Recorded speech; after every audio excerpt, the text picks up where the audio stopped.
Hello everyone, I am Nick from Bootstrap.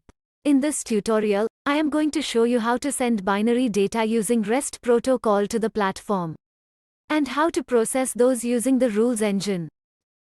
Let's go to the platform guide, and click on Sending Binary Messages, and then select Send Binary using REST.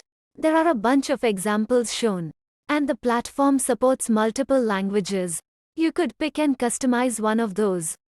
Now, I am going to execute it in a different way. I'm going to show the platform's API console. You could actually use the platform APIs directly, and practice those APIs in this browser, using the Swagger utility.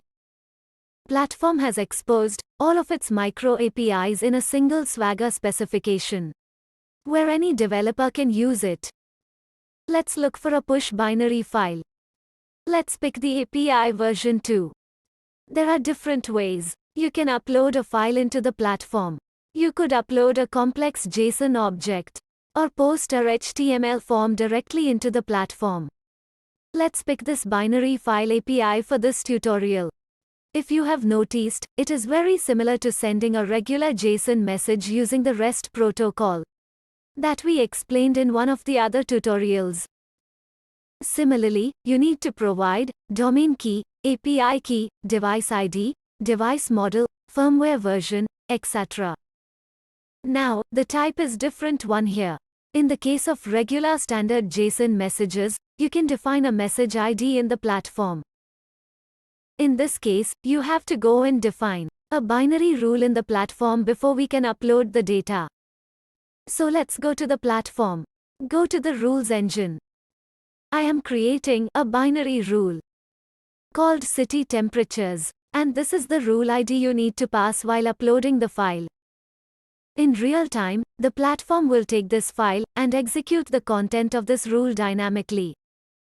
So, what I'm doing here is just take the incoming data, pass line by line and print it to a log.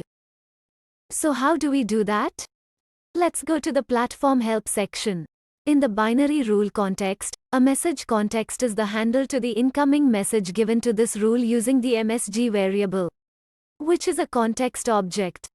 There are a lot of various methods available in this context, and one of these methods is actually passing incoming data as line strings.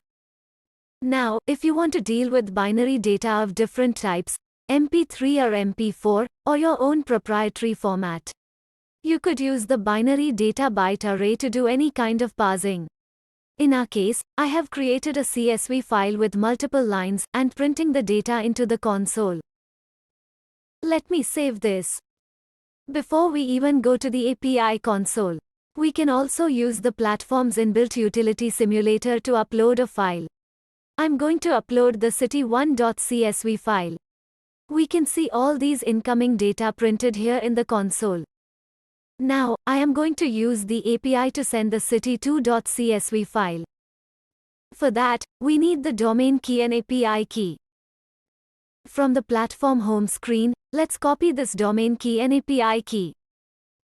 The device ID, I am going to say city2, device model and firmware version can be anything.